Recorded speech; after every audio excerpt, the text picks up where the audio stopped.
Hi everyone, welcome to my home, which is also my office. I'm Garrett.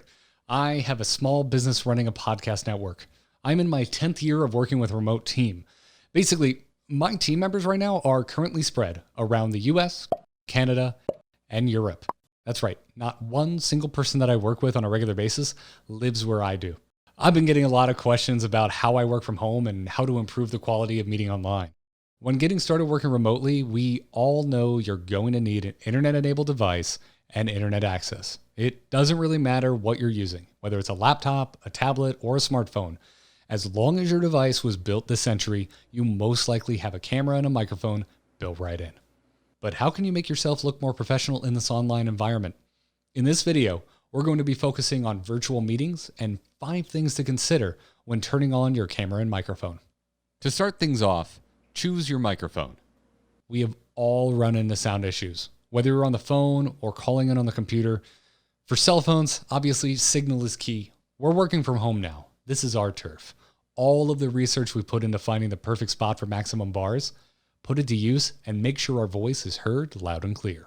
But what if the signal is poor no matter how many pieces of furniture we try standing on? This is something I have to deal with in my own home. I can't get a good signal anywhere.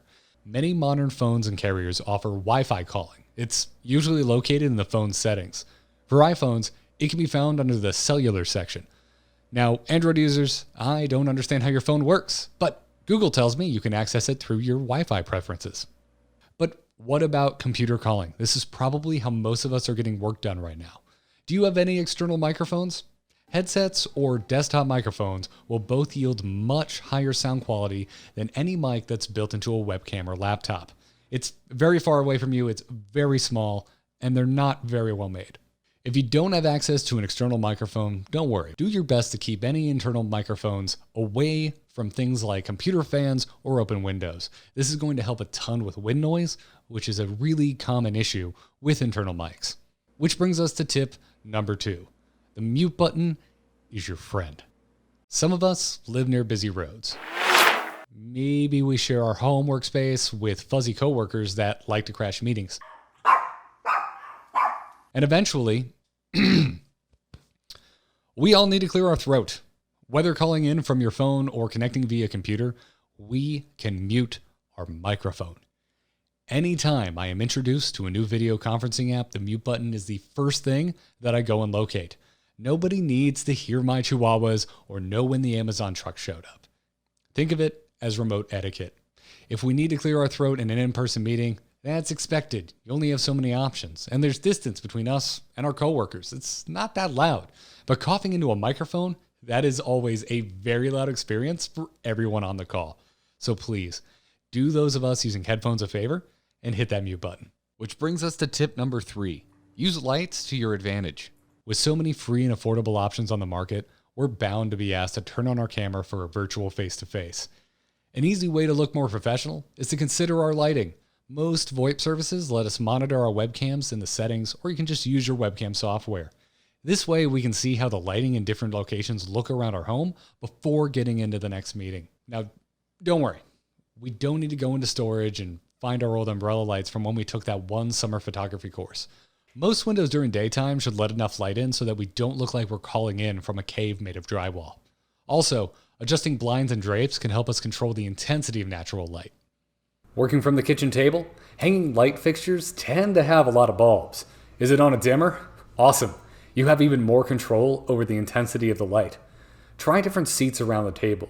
The angle of the light is going to play a role in how flattering the lighting is. Now, I could do an entire video on lighting, but we're trying to keep things simple here. Typically, we want the light a little off to the side. This is the angle that my light is coming from. This will introduce some flattering shadows, give a little depth. Light directly centered on our faces can make us look as washed out as bad flash photography, and light shining up from underneath from like a low lamp or something, that's best saved for scary stories. Gonna make it look a little intense. A little thought into where your light is coming from goes a long way to a professional appearance. Which brings us to tip number 4. Consider your background. Unless we're doing a dramatic close-up, which is frankly unsettling, we're going to need to pay attention to what's behind us. That perfectly prepared presentation can't really compete with a cat drinking the toilet water down the hall. This is an easy step to get hung up on. The perfectly adorned bookshelf can be a lot of fun to decorate. A picturesque view out the window? That can look great, but we don't always have that choice. The real goal is to have control over what is happening behind us. We want to avoid surprises happening back there. A plain wall may not be the most interesting, but if the lighting is good and there's little chance of a surprise scene playing out behind us, that plain wall works just fine. The fifth and final tip is to clean up your desktop for screen share. This one can seem obvious, but it is very easy to forget if you're not used to sharing your desktop with your coworkers. Basically, every conferencing app out there offers screen sharing nowadays. It's a great tool to bring visual aids into the remote workplace, but we need to make sure we're ready to show our desktop to the world.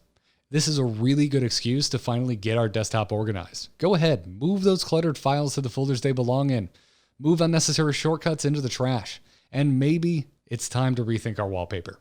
Yes, many conferencing apps allow you to exclusively share a specific window.